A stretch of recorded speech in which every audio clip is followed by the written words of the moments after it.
ചെറുമകൾ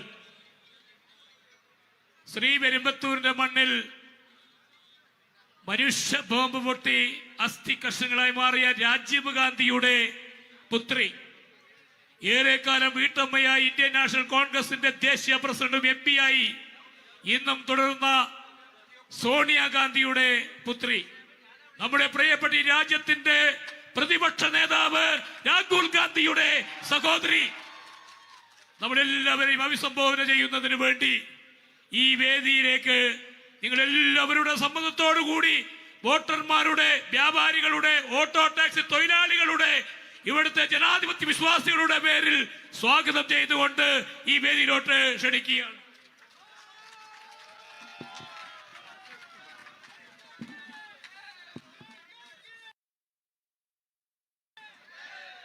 My dearest sisters and brothers, all my colleagues present on stage, Shri K.C. Venugopal ji, Shri Chennithala ji, and all my Kerala colleagues over here, and all my colleagues from Wayanad as well.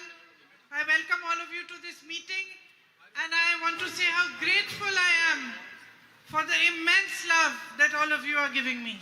എൻ്റെ ഏറ്റവും സ്നേഹമുള്ള സഹോദരി സഹോദരന്മാരെ, Shri KC Venugopalji, Ramesh ചെന്നിത്തലജി, അതുപോലെ വേദിയിലുള്ള എൻ്റെ സഹപ്രവർത്തകരെ, വയനാട്ടിലുള്ള എൻ്റെ സഹപ്രവർത്തകരെ, നിങ്ങളോട് ഞാൻ പറയാൻ ആഗ്രഹിക്കുന്നു, നിങ്ങൾ എനിക്ക് നൽകുന്ന ഇത്രയും വലിയ സ്നേഹത്തിന് ഞാൻ എത്രമാത്രം നിങ്ങളോട് കടപ്പെട്ടിരിക്കുന്നു എന്ന് പറയാൻ ഞാൻ ആഗ്രഹിക്കുന്നു. A few days ago I came to Wayanad to file my nomination papers to become the UDF candidate from Wayanad.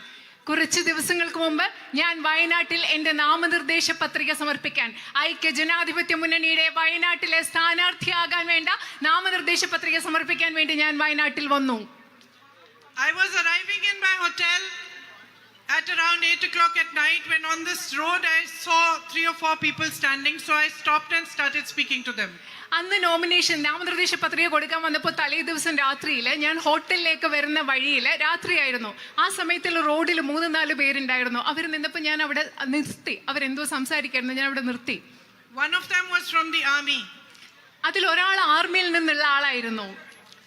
And he spoke Hindi also, so he explained to me that he had traveled all around the country with his job in the army. അദ്ദേഹത്തിന് ഹിന്ദി സംസാരിക്കാൻ അറിയാവുന്ന ഒരാളുണ്ടായിരുന്നു. അദ്ദേഹം എന്നോട് പറയായിരുന്നു, ആർമിയിലായിരുന്ന സമയത്ത് അദ്ദേഹം രാജ്യം മുഴുവൻ സഞ്ചരിച്ച കാര്യം എന്നോട് പറയുകയായിരുന്നു. And he said that my mother wants to meet you. അദ്ദേഹം എന്നോട് പറഞ്ഞു, എൻ്റെ അമ്മയ്ക്ക് എന്നെ കാണണം എന്ന് അദ്ദേഹം എന്നോട് പറഞ്ഞു. But he said she couldn't walk up to here because she has a problem with her leg. പക്ഷെ അദ്ദേഹം പറഞ്ഞു, റോഡിൽ വരെ പ്രിയങ്കജിയെ കാണാൻ വേണ്ടിയിട്ട് റോഡിൽ വരെ വരാൻ അമ്മയ്ക്ക് പറ്റില്ല, കാരണം അമ്മയുടെ കാലിൽ എന്തോ പ്രശ്നമുണ്ടായിരുന്നു, നടക്കാൻ പറ്റില്ല. So I said, take me to your house. And I walked with him towards his house. അപ്പോൾ ഞാൻ അദ്ദേഹത്തോട് പറഞ്ഞു, അപ്പോൾ ശരി, എന്നാൽ ഞാൻ നിങ്ങളുടെ വീട്ടിലേക്ക് വരാം, എന്നെ നിങ്ങളുടെ വീട്ടിലേക്ക് കൊണ്ടുപോകും. ഞാൻ അദ്ദേഹത്തിൻ്റെ കൂടെ അവരുടെ വീട്ടിലേക്ക് നടന്നുപോയി. When I reached his house, it was already dark. And in the veranda of his house, I saw his mother. She was wearing a white long dress. She was waiting. And when she saw me, she had never seen me before. She had never seen me before, but when she saw me, she hugged me and held me as if I was her child. അത് മാത്രമല്ല, ഞാൻ ആ വീട്ടിലേക്ക് നടന്നു പോയപ്പോൾ രാത്രിയായിരുന്നു.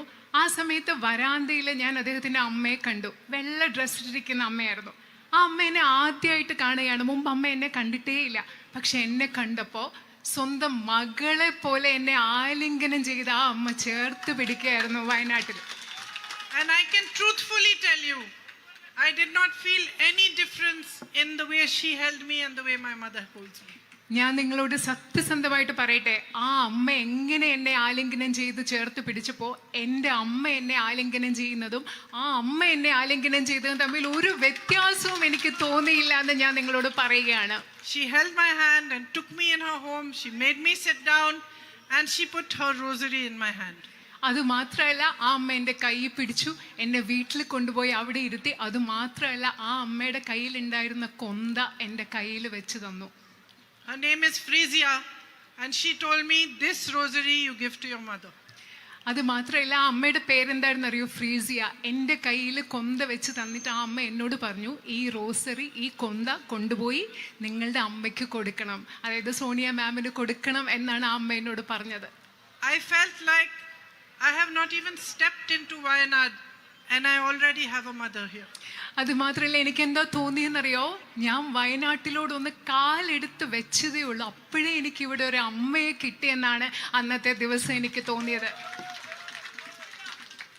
That is how you made me feel in the first moment that I stepped onto your soil. നിങ്ങളുടെ ഈ മണ്ണിൽ, വയനാടിൻ്റെ മണ്ണിൽ ആദ്യത്തെ പ്രാവശ്യം കാലെടുത്ത് വെച്ചപ്പോൾ വയനാട്ടുകാരായി നിങ്ങൾ എന്നെ അങ്ങനെയാണ് എനിക്ക് തോന്നിപ്പിച്ചത്. എനിക്കൊരു അമ്മയെ തന്നതുപോലെയാണ് നിങ്ങൾ എന്നെ തോന്നിപ്പിച്ചത്. When I was sitting next to Frisia and she handed me the rosary, it reminded me immediately of when I was 19 years old. ഞാൻ ഫ്രേസിയ എന്ന് പറയുന്ന അമ്മയുടെ അടുത്തിരുന്നപ്പോൾ ആ അമ്മ എൻ്റെ കയ്യിൽ കൊന്ത തന്നപ്പോഴൊക്കെ ഞാൻ 19 വയസ്സ്, എനിക്ക് 19 വയസ്സുണ്ടായിരുന്ന ആ സമയത്തെക്കുറിച്ചാണ് ഞാൻ ആലോചിച്ചത്. My father had just died and maybe 6 or 7 months later, Mother Teresa had come to my house to meet my mother. എൻ്റെ അച്ഛൻ മരിച്ച സമയമായിരുന്നു. ആ സമയം ഒരു 5-6 മാസം കഴിഞ്ഞ ശേഷം ഒരു പ്രാവശ്യം മദർ തെരേസ എൻ്റെ വീട്ടിൽ എൻ്റെ അമ്മയെ കാണാൻ വന്ന സമയമായിരുന്നു. I had fever, so I was lying down in my bed. I didn't go out of the room. ആ സമയത്ത് എനിക്ക് പനി പിടിച്ചിരിക്കുകയായിരുന്നു. അതുകൊണ്ട് ഞാൻ മദർ തെരേസ വന്നപ്പോൾ ഞാൻ കാണാൻ പോയില്ല. ഞാൻ എൻ്റെ റൂമിൽ തന്നെ ബെഡിൽ കിടക്കുകയായിരുന്നു. But she asked to see me and she came into my room and she sat by my bedside and she put her hand on my head.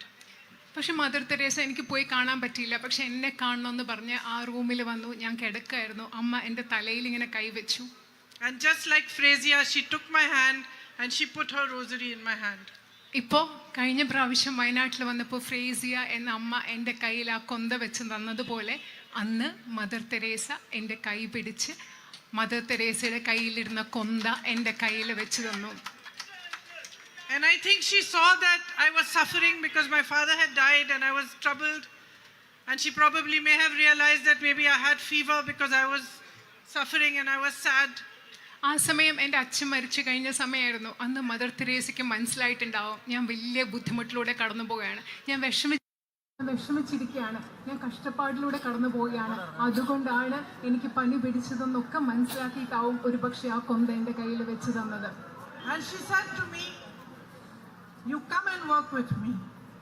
അന്ന് മദർ തെരേസ എന്നോട് പറഞ്ഞു, എൻ്റെ കൂടെ വന്ന് പ്രവർത്തിക്കുന്നു എന്ന് പറഞ്ഞു. So about 5 or 6 years later, after I got married and I had my own home, I went to work with Mother Teresa's sisters in Delhi. വിവാഹം കഴിഞ്ഞ് 5-6 വർഷങ്ങൾക്ക് ശേഷം എൻ്റെ വിവാഹം കഴിഞ്ഞ് എനിക്ക് സ്വന്തം കുടുംബമൊക്കെ ആയ ശേഷം മദർ തെരേസയുടെ സിസ്റ്റേഴ്സ് ഓഫ് ചാരിറ്റിയോടൊപ്പം പ്രവർത്തിക്കാൻ വേണ്ടി ഞാൻ ഡൽഹിയിൽ പോയി. So I started, my job was to teach the little children there some English and some Hindi. എൻ്റെ ആദ്യത്തെ അവിടുത്തെ തൊഴിൽ മദർ തെരേസയുടെ സന്യാസി സമൂഹത്തോട് ചേർന്ന് പ്രവർത്തിക്കുമ്പോൾ അവിടെയുള്ള കൊച്ചു കുട്ടികളെ ഇംഗ്ലീഷ് പഠിപ്പിക്കുക, ഹിന്ദി പഠിക്കുക എന്നൊക്കെയുള്ള ജോലി ചെയ്താണ് ഞാൻ അവിടെ തുടങ്ങിയത്. This is the first time that I'm talking about this in public, but it has a context. ഞാൻ ജീവിതത്തിൽ ആദ്യമായിട്ടാണ് ഒരു പൊതുവേദിയിൽ ഇത്തരം കാര്യങ്ങളെക്കുറിച്ച് ഈ കാര്യങ്ങളൊക്കെ പറയുന്നത്. പക്ഷേ ഇന്ന് നിങ്ങളോട് അത് പറയാൻ ഒരു സാഹചര്യമുണ്ട്. So my job was to teach the children, but on Tuesdays we also cleaned the bathrooms. We washed and mopped the floors. I had to cook the food sometimes. Sometimes we taught them how to paint. Sometimes we took them for outings.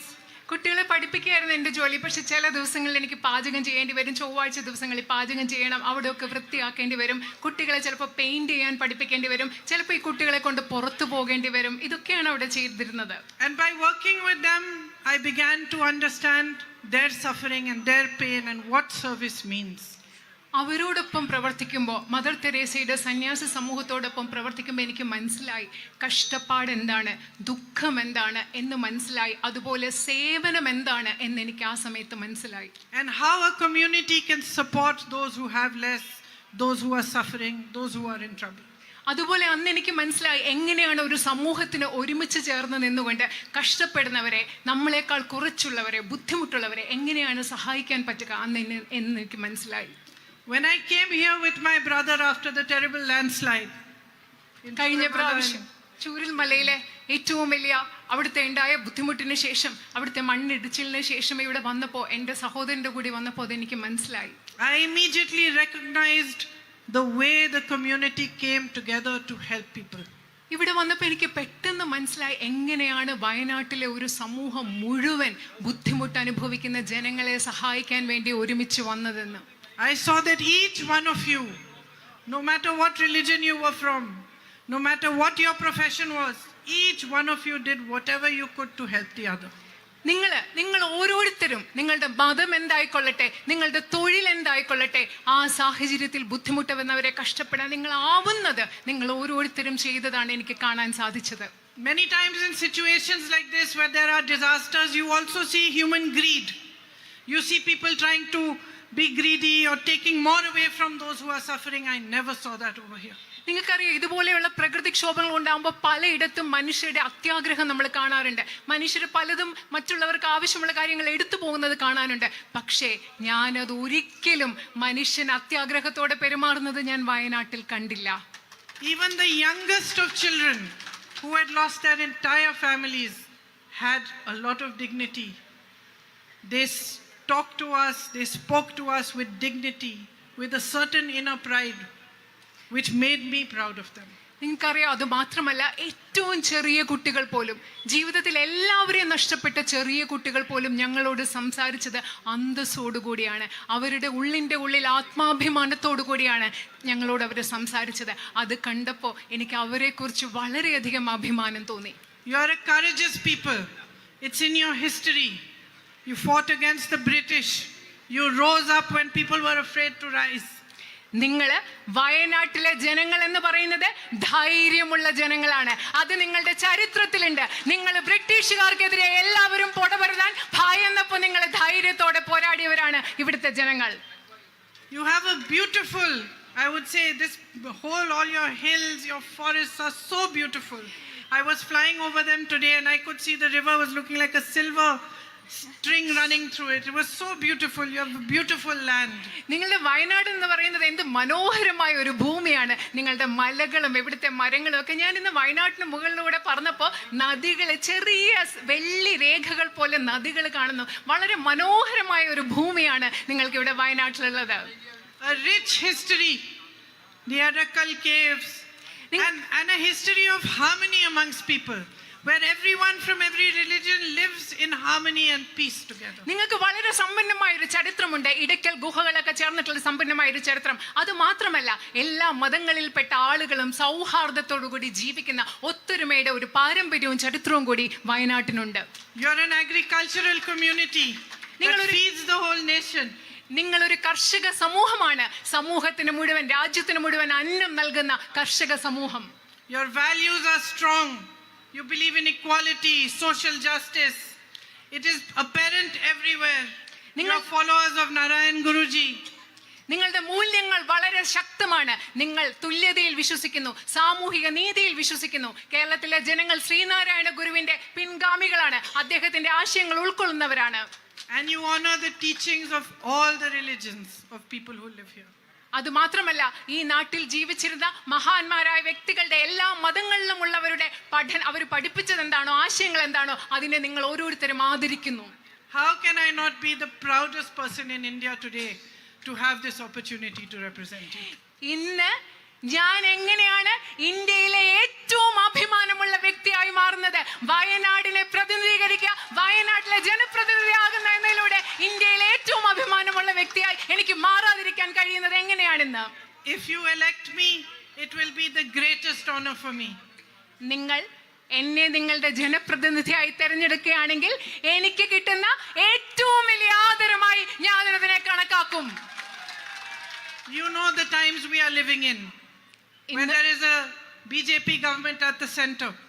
നിങ്ങൾക്കറിയാം, കേന്ദ്രത്തിൽ ഒരു BJP government അധികാരത്തിലിരിക്കുന്ന ഒരു കാലഘട്ടം, നമ്മൾ ജീവിക്കുന്ന കാലഘട്ടം എങ്ങനെയാണെന്ന് നിങ്ങൾക്കറിയാം. Where fear and mistrust and anger is spread amongst different communities. നമ്മുടെ രാജ്യത്തെ വിവിധ സമുദായങ്ങൾക്കിടയിൽ ഭയം, അതുപോലെ തന്നെ ദുരിതം, ദേഷ്യം, ഇതെല്ലാം പടർന്നു പിടിച്ചുകൊണ്ടിരിക്കുന്ന ഒരു കാലഘട്ടത്തിലാണ് നമ്മൾ ഇന്ന് ജീവിക്കുന്നത്. You have seen the attacks that take place on minorities. You have seen what's happened in Manipur. You have seen again and again the spread of anger, the spread of hatred by this government, concerted in a planned fashion. നിങ്ങൾ കാണുന്നുണ്ട് ഈ രാജ്യത്തെ ന്യൂനപക്ഷങ്ങൾക്കെതിരെ എന്തുമാത്രം അക്രമമാണ് നടന്നുകൊണ്ടിരിക്കുന്നത്. നിങ്ങൾക്കറിയാം എന്തുമാത്രമാണ് മണിപ്പൂരിൽ നടന്നുകൊണ്ടിരിക്കുന്നത്. എന്താണെന്നറിയാം. രാജ്യത്ത് മുഴുവൻ വെറുപ്പും വിദ്വേഷവും ഭയവും എങ്ങനെയാണ് ആസൂത്രിതമായി ഈ ഗവൺമെന്റ് നടപ്പിലാക്കിക്കൊണ്ടിരിക്കുന്നത്, പടർത്തിക്കൊണ്ടിരിക്കുന്നതെന്ന് നിങ്ങൾക്ക് കൃത്യമായി അറിയാം. The values of our constitution are constantly being subverted. നമ്മുടെ രാജ്യത്തെ ഭരണഘടനയുടെ മൂല്യങ്ങളെ നിരന്തരം അട്ടിമറിച്ചുകൊണ്ടിരിക്കുന്ന ഒരു കാലഘട്ടത്തിലാണ് നമ്മൾ ഇന്ന് ജീവിക്കുന്നത്. And policy after policy is made to favor the Prime Minister's friends rather than for the good of the public. പ്രധാനമന്ത്രിയുടെ സുഹൃത്തുക്കളെ സഹായിക്കുന്നതിന് വേണ്ടിയാണ് ഒന്നൊന്നായി ഈ രാജ്യത്തെ നയങ്ങൾ രൂപീകരിച്ചു കൊണ്ടിരിക്കുന്നത്. അത് ഈ രാജ്യത്തെ സാധാരണക്കാർക്ക് വേണ്ടിയുള്ള നയങ്ങളല്ല. There is no compassion for our farmers who toil in the heat and the dust day in and day out. There is no compassion for them. രാത്രിയും പകലിലും ഈ ചൂടിലും മണ്ണിലും പൊടിയിലും എല്ലാം കഷ്ടപ്പെടുന്ന നമ്മുടെ കർഷകരായ സഹോദരരോട് യാതൊരു അനുകമ്പയും അനുതാപവും ഈ ഗവൺമെന്റിനില്ല. There is no understanding of the traditions and no respect for the tribal peoples. Their lands are taken away and given away to big businessmen. നമ്മുടെ നാട്ടിലെ ആദിവാസികളുടെ പാരമ്പര്യത്തോട് ബഹുമാനമില്ല. അവരുടെ പാരമ്പര്യം എന്താണെന്ന് മനസ്സിലാക്കുന്നില്ല. അവരുടെ ഭൂമി എടുത്ത് ഈ രാജ്യത്തെ വൻകിട സമ്പന്നരായ വ്യവസായികൾക്ക് നൽകുകയാണ് ഈ ഗവൺമെന്റ് ചെയ്യുന്നത്. Here in Wayanad, you have a strong agricultural community. You grow coffee, rice, pepper, ginger, areca. നിങ്ങൾ ഇവിടെ വയനാട്ടിൽ വളരെ ശക്തമായ ഒരു കർഷക സമൂഹമുണ്ട്. നിങ്ങൾ കാപ്പി കൃഷി നടത്തുന്നു, നിങ്ങൾ ഇഞ്ചി കൃഷി നടത്തുന്നു, നിങ്ങൾ അതുപോലെ തന്നെ നിങ്ങൾ അടയ്ക്ക കൃഷി നടത്തുന്നു, നിങ്ങൾ നെൽകൃഷി നടത്തുന്നു. ഇതൊക്കെ ഇവിടെ നടക്കുന്നുണ്ട്. ഇഞ്ചി കൃഷി നടത്തുന്നുണ്ട്. Again and again the promises to give you MSP for your crops ring hollow. അത് മാത്രമല്ല, നിങ്ങൾക്ക് വീണ്ടും വീണ്ടും നിങ്ങളുടെ കാർഷിക വിലകൾക്ക് മിനിമം താങ്ങുവില നൽകാം എന്ന് പറയുന്ന വാഗ്ദാനം പൊള്ളയായ വാഗ്ദാനമാണ് വീണ്ടും വീണ്ടും നിങ്ങൾക്ക് നൽകിക്കൊണ്ടിരിക്കുന്നത്. Your tourism industry is strong, but so much more can be done to strengthen it further. നിങ്ങളുടെ വിനോദസഞ്ചാര വ്യവസായം എന്ന് പറയുന്നത് വളരെ ശക്തമാണ്. പക്ഷേ അതിനെ കൂടുതൽ ശക്തിപ്പെടുത്തുന്നതിന് ധാരാളം കാര്യങ്ങൾ ഇനിയും ചെയ്യേണ്ടതുണ്ട്. I see so many small shops, small businesses. All of you have suffered because of the government's policies. While you have to answer to them for GST and all sorts of taxes, and prices are rising, and my sisters find it difficult to move forward. Big businessmen flourish and they get all the benefits from the central government. നിങ്ങൾ ഇവിടെ ഇപ്പൊ ഞാൻ കാണുന്നുണ്ട് സാധാരണ കൊച്ചു കൊച്ചു കടകളുണ്ട്, ചെറിയ ചെറിയ കച്ചവടക്കാരുണ്ട്. ചരക്ക് സേവന നികുതി പോലെയുള്ള നയങ്ങൾ കൊണ്ട് നിങ്ങൾക്ക് ധാരാളം ബുദ്ധിമുട്ടുണ്ട്. ഇവിടെയുള്ള എൻ്റെ സഹോദരിമാർ ജീവിതം മുൻപോട്ട് കൊണ്ടുപോകാൻ ബുദ്ധിമുട്ടുകയാണ്. അതേസമയം ഗവൺമെന്റിന്റെ നയങ്ങൾ എപ്പോഴും സഹായിക്കുന്നത് വലിയ ബിസിനസ്സുകാരെയും അവർ വളർന്നുകൊണ്ടിരിക്കുന്ന ഒരു സാഹചര്യത്തിലാണ് നമ്മൾ ഇന്ന് ജീവിക്കുന്നത്. Unemployment is at an all-time high in the country. നമ്മുടെ രാജ്യത്ത് തൊഴിലില്ലായ്മ ഏറ്റവും കൂടുതൽ വലിയ നിരക്കിലാണ് ഇന്നുള്ളത്. Parents work hard to educate their children, but they see no future for them. നമ്മുടെ മാതാപിതാക്കൾ സ്വന്തം കുഞ്ഞുങ്ങളെ പഠിപ്പിക്കാൻ വേണ്ടി വളരെയധികം കഷ്ടപ്പെടുകയാണ്. പക്ഷെ തങ്ങളുടെ കുഞ്ഞുങ്ങൾക്ക് ഒരു ഭാവി കാണാൻ അവർക്ക് സാധിക്കുന്നില്ല. You have a hub of sports here, and I know you love soccer, but your facilities are not good enough. They need to be improved. New opportunities need to be created for all these young boys who train so hard and work so hard to play for their state, to play for their country. എനിക്കറിയാം വയനാട്ടിലുള്ള നിങ്ങൾക്ക് sports കായിക വിനോദങ്ങൾ വളരെ ഇഷ്ടമാണ്, football വളരെ ഇഷ്ടമാണ്. പക്ഷെ ഇവിടെ കൂടുതൽ സൗകര്യങ്ങൾ ഉണ്ടാകേണ്ട ആവശ്യമുണ്ട്. നമ്മുടെ രാജ്യത്തിന് വേണ്ടി, സംസ്ഥാനത്തിന് വേണ്ടി ഒക്കെ കളിക്കാൻ തയ്യാറായി നിൽക്കുന്ന ചെറുപ്പക്കാർക്ക് വേണ്ടി കൂടുതൽ സംവിധാനങ്ങൾ ആ മേഖലയിൽ ഉണ്ടാകേണ്ട ആവശ്യമുണ്ട്. And over the years, because of the change in the kind of crops you are growing, you have developed a water issue here as well that needs resolution. അത് മാത്രമല്ല, നിങ്ങൾ വർഷങ്ങളായി പലതരത്തിലുള്ള വിളകൾ നിങ്ങൾ കൃഷി ചെയ്യുകയാണ്. അതുകൊണ്ട് നിങ്ങൾക്ക് ജലവുമായിട്ട് ബന്ധപ്പെട്ട്, ജലസേചനവുമായി ബന്ധപ്പെട്ട ഒരു പ്രശ്നമുണ്ട്. അതും പരിഹരിക്കേണ്ടതുണ്ട് എന്ന് എനിക്കറിയാം. The tribal community needs access to healthcare, needs better access to education. You need better houses. അത് മാത്രമല്ല, ഇവിടുത്തെ ആദിവാസി സമൂഹത്തിന് കൂടുതൽ ആരോഗ്യ മേഖലയിൽ കൂടുതൽ പ്രവേശിക്കാനുള്ള സംവിധാനങ്ങൾ ഉണ്ടാകണം, കൂടുതൽ മെച്ചപ്പെട്ട വിദ്യാഭ്യാസം ഉണ്ടാകണം, അതുപോലെ കൂടുതൽ മെച്ചപ്പെട്ട സൗകര്യങ്ങൾ ഉണ്ടാവണം. While I was coming here, some girls were standing outside their school. They stopped me and I asked them, what is the biggest thing that you think needs to be done? And they told me again about the medical college. ഞാൻ ഇങ്ങോട്ട് വരുമ്പോൾ വഴിയിൽ കുറച്ച് പെൺകുട്ടികൾ നിൽക്കുന്നുണ്ടായിരുന്നു. ഞാൻ അവരോട് സംസാരിച്ചിട്ട് അവരോട് ചോദിച്ചു, നിങ്ങളുടെ ഏറ്റവും പ്രധാനപ്പെട്ട ആവശ്യം എന്താണ്, ഏറ്റവും അത്യാവശ്യമായി ഇവിടെ ചെയ്യേണ്ട കാര്യം എന്താണെന്ന് ചോദിച്ചപ്പോൾ അവർ പറഞ്ഞ മറുപടി മെഡിക്കൽ കോളേജ് എന്നതാണ്. And how important healthcare services are.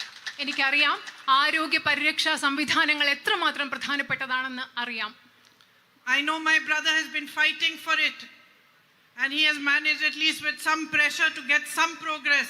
But I promise you to fight as hard as him, if not harder, so that they should provide you with the facilities you need. എനിക്കറിയാം, എൻ്റെ സഹോദരൻ എന്നോട് അതിനെക്കുറിച്ച് പറഞ്ഞിട്ടുണ്ട്. വയനാട്ടുകാർക്ക് ഒരു medical college കിട്ടുന്നതിന് വേണ്ടി എൻ്റെ സഹോദരൻ ഒരുപാട് കഷ്ടപ്പെട്ടിട്ടുണ്ട്. പക്ഷേ അദ്ദേഹത്തിന് അതിൽ കുറച്ചെങ്കിലും പുരോഗതി ഉണ്ടാക്കാൻ സാധിച്ചു എന്ന് എനിക്ക് കരുതുന്നു. ഞാൻ എൻ്റെ സഹോദരൻ എത്രമാത്രം വയനാട്ടിലെ മെഡിക്കൽ കോളേജിന് വേണ്ടി പ്രവർത്തിച്ചു, അതുപോലെ ശക്തമായി നിങ്ങൾക്ക് മെഡിക്കൽ കോളേജ് ലഭ്യമാക്കാൻ ഞാൻ പ്രവർത്തിക്കുമെന്ന് നിങ്ങൾക്ക് ഉറപ്പ് നൽകുന്നു.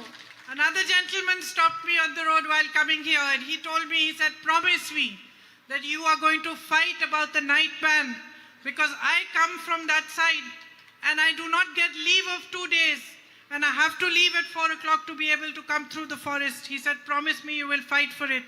And he said, promise that you will fight to find some resolution, as much as can be done, for the man and animal conflict that we are facing. അത് മാത്രമല്ല, ഞാൻ വഴിയിൽ വരുന്നപ്പോൾ മറ്റൊരാൾ എന്നെ അവിടെ പിടിച്ചു നിർത്തിയിട്ട് പറഞ്ഞു, എനിക്ക് ഉറപ്പ് നൽകൂ, എനിക്ക് വാഗ്ദാനം നൽകൂ, നിങ്ങളാൽ പറ്റുന്നത് ഇവിടുത്തെ രാത്രി യാത്രാ നിരോധനം ഇല്ലാതാക്കാൻ വേണ്ടി നിങ്ങളാൽ പറ്റുന്നത് ചെയ്യാം എന്ന് എനിക്ക് ഉറപ്പ് നൽകുന്നു. കാരണം എനിക്ക് 2 ദിവസത്തെ ലീവ് കിട്ടുന്നില്ല, കാട്ടിൽ കൂടെ വന്ന് തിരിച്ചു പോകാനുള്ള ലീവ് എനിക്ക് കിട്ടുന്നില്ല. അതുപോലെ നിങ്ങൾ എനിക്ക് ഉറപ്പ് നൽകുന്നു, ഉറപ്പ് നൽകണം, ഇവിടുത്തെ വന്യജീവി സംഘർഷം ഇല്ലാതാക്കാനും നിങ്ങൾക്ക് പറ്റുന്നത് പോലെ പ്രവർത്തിക്കാമെന്ന് എനിക്ക് ഉറപ്പ് നൽകണമെന്ന് ആ മനുഷ്യൻ എന്നോട് ആവശ്യപ്പെട്ടു. So I'm beginning to get an understanding of what are the real issues here, and what are the things that are really close to your heart that you want resolution for.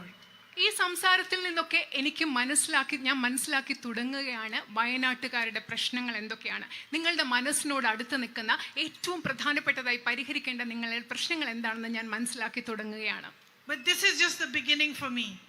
I want to come to you, I want to meet you, understand from you, my sisters standing here, my brothers, my farmer brothers, my tribal brothers and sisters. I want to hear from you directly what are your concerns, how we should work towards it, and find solutions together with you. പക്ഷേ ഇതെനിക്കൊരു തുടക്കം മാത്രമാണ്.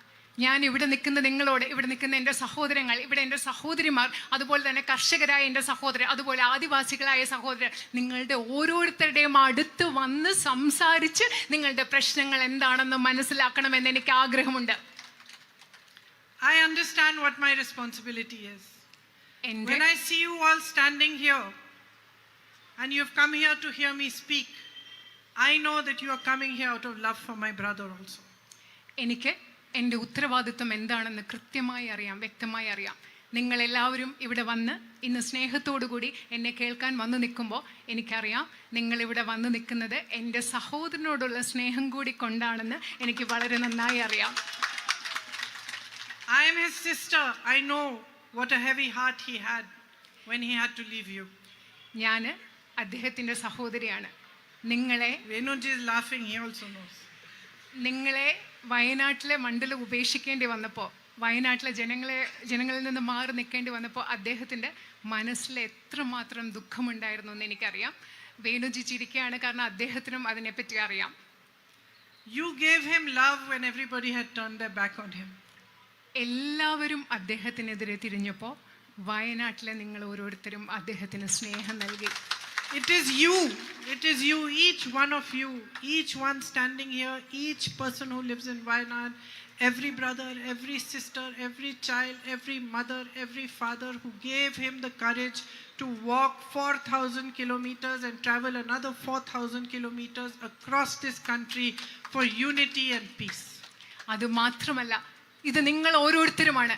വയനാട്ടിലെ നിങ്ങൾ ഓരോരുത്തരുമാണ്. വയനാട്ടിലെ ഓരോ അച്ഛനും, വയനാട്ടിലെ ഓരോ അമ്മയും, വയനാട്ടിലെ ഓരോ കുഞ്ഞും, വയനാട്ടിലെ ഓരോ കർഷകരും, നിങ്ങൾ ഓരോരുത്തരുമാണ് ഈ രാജ്യത്തിൻ്റെ 4000 കിലോമീറ്റർ ഈ രാജ്യം മുഴുവൻ നടക്കാൻ, മറ്റൊരു 4000 കിലോമീറ്റർ ഈ രാജ്യം മുഴുവൻ നടക്കാൻ, ഈ രാജ്യത്തിൻ്റെ ഐക്യത്തിനും സ്നേഹത്തിനും വേണ്ടി പോരാടാനുള്ള ധൈര്യം എൻ്റെ സഹോദരന് നൽകിയത് വയനാട്ടുകാരായ നിങ്ങൾ ഓരോരുത്തരുമാണ്.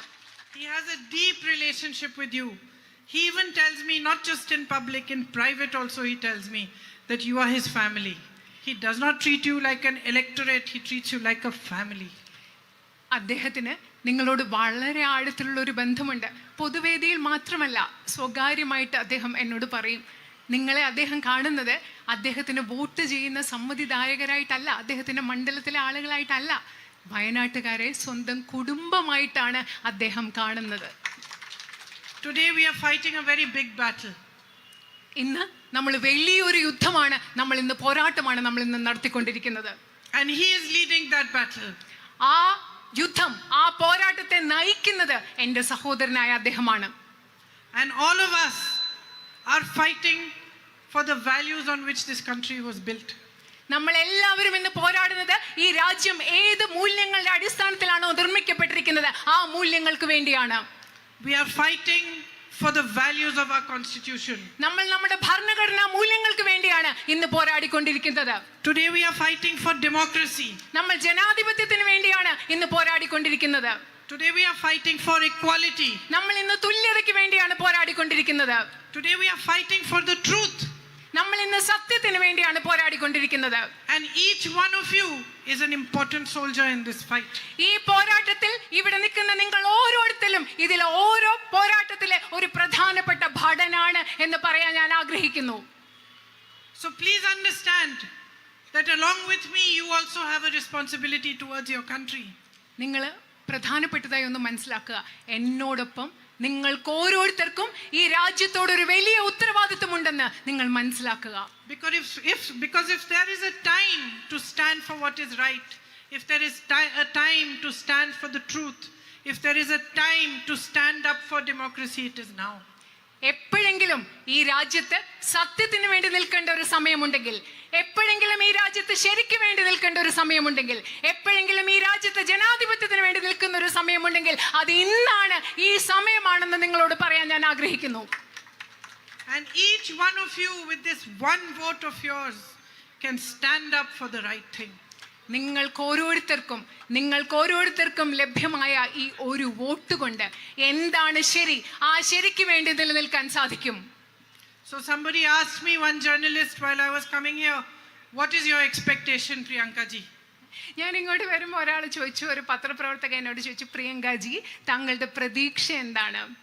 And he was saying, so many lakh votes and so many lakh votes, that is not my expectation. അദ്ദേഹം പറയായിരുന്നു, ഇത്ര ലക്ഷം വോട്ടുകൾ. ഞാൻ പറയാം, എൻ്റെ പ്രതീക്ഷ അതൊന്നുമല്ല. My expectation is simply that you look within your hearts.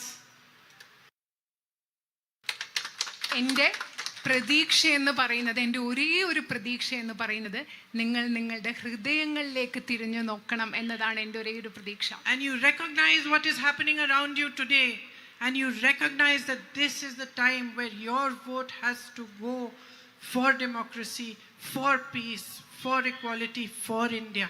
അതുമാത്രമല്ല, നിങ്ങൾ നിങ്ങളുടെ ചുറ്റും നടക്കുന്ന കാര്യങ്ങൾ എന്താണെന്ന് തിരിച്ചറിയണം. നിങ്ങൾ മനസ്സിലാക്കണം, ഈ സമയം എന്ന് പറയുന്നത് നിങ്ങളുടെ വോട്ട് ജനാധിപത്യത്തിന് വേണ്ടി പോകേണ്ടതാണ്, തുല്യതയ്ക്ക് വേണ്ടി പോകേണ്ടതാണ്, നിങ്ങളുടെ രാജ്യത്തിന് വേണ്ടി, നിങ്ങളുടെ ഇന്ത്യക്ക് വേണ്ടി ചെയ്യേണ്ടതാണ് നിങ്ങളുടെ വോട്ട് എന്ന് നിങ്ങൾ തിരിച്ചറിയേണ്ട സമയമാണിത്.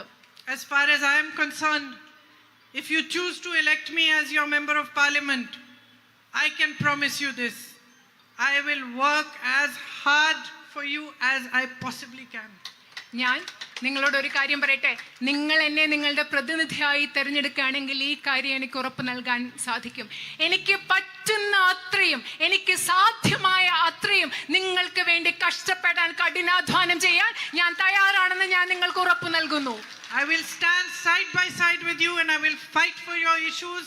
I will raise your voice in parliament. I will do everything in my power to help you resolve what your issues are. നിങ്ങളുടെ ഒപ്പം നിന്നുകൊണ്ട് നിങ്ങളുടെ പ്രശ്നങ്ങൾ ഈ പാർലമെന്റിൽ ഉയർത്തുവാൻ, നിങ്ങളുടെ ശബ്ദമാകുവാൻ എനിക്ക് സാധ്യമായതെല്ലാം ചെയ്യും എന്ന് ഞാൻ നിങ്ങൾക്ക് ഉറപ്പ് നൽകുന്നു. I will fight for the young people of Wayanad, especially for my young girls, for my sisters, for a strong and independent future for all of you. ഞാൻ വയനാട്ടിലെ യുവജനതയ്ക്ക് വേണ്ടി ഞാൻ പോരാടും. അത് മാത്രമല്ല, വയനാട്ടിലെ എൻ്റെ ചെറുപ്പക്കാരികളായ സഹോദരിമാർക്ക് വേണ്ടി, എൻ്റെ സഹോദരിമാർക്ക് വേണ്ടി, അവർക്ക് സ്വതന്ത്രമായ ഒരു ഭാവി ഉറപ്പാക്കുന്നതിന് വേണ്ടി ഞാൻ പോരാടുമെന്ന് നിങ്ങൾക്ക് ഉറപ്പ് നൽകുന്നു. If you give me your trust, I will not let you down. നിങ്ങളുടെ വിശ്വാസം എനിക്ക് നൽകുകയാണെങ്കിൽ നിങ്ങൾക്ക് മുൻപിൽ നിങ്ങളെ ഞാൻ ഒരിക്കലും പരാജയപ്പെടുത്തുകയില്ല എന്ന് ഞാൻ ഉറപ്പ് നൽകുന്നു. So I hope to see you again soon. And I hope that if you do elect me as your MP, you will be happy with me and you will see that I will not let you down. അത് മാത്രമല്ല, ഞാൻ നിങ്ങളെ വളരെ വേഗം അടുത്ത് തന്നെ കാണാമെന്ന് വിചാരിക്കുന്നു. നിങ്ങൾ എൻ്റെ നിങ്ങളുടെ MP ആയി പാർലമെന്റ് ജനപ്രതിനിധിയായി നിങ്ങൾ എന്നെ തെരഞ്ഞെടുക്കും. നിങ്ങൾ എന്നോട് തെരഞ്ഞെടുക്കുന്നതിൽ നിങ്ങൾ സന്തുഷ്ടരായിരിക്കുമെന്ന് വിശ്വസിക്കുന്നു. നിങ്ങൾ എന്നെ വിശ്വസിക്കുമെന്നും ഒരിക്കലും ഞാൻ കാരണം നിങ്ങൾക്ക് ബുദ്ധിമുട്ടുണ്ടാവില്ല എന്ന് ഞാൻ വിശ്വസിക്കുന്നു. I am most grateful for the love you have given me. Even in this 1.5 hours since I have landed here and I have reached your meeting, I have got nothing but love for you. And no matter what, that love will always be reciprocated in my heart and I will always be here for you. Thank you. നിങ്ങൾ എനിക്ക് നൽകിയ സ്നേഹത്തിന് ഞാൻ വളരെയധികം വീണ്ടും പറയാണ്, വളരെയധികം കടപ്പെട്ടിരിക്കുകയാണ്. ഇവിടെ വന്നിട്ട് ഇങ്ങോട്ട് വന്ന 1.5 മണിക്കൂർ എനിക്ക് നിങ്ങൾ സ്നേഹം മാത്രമേ തന്നിട്ടുള്ളൂ. എല്ലാ കാലത്തും എൻ്റെ ഹൃദയത്തിൽ ആ സ്നേഹമുണ്ടാകും. എന്ത് സംഭവിച്ചാലും ഞാൻ ആ സ്നേഹം നിങ്ങൾക്ക് തിരിച്ചു തരും. നിങ്ങളുടെ കൂടെ ഞാൻ ഉണ്ടായിരിക്കും എന്ന് ഉറപ്പ് നൽകുന്നു. നന്ദി. Thank you.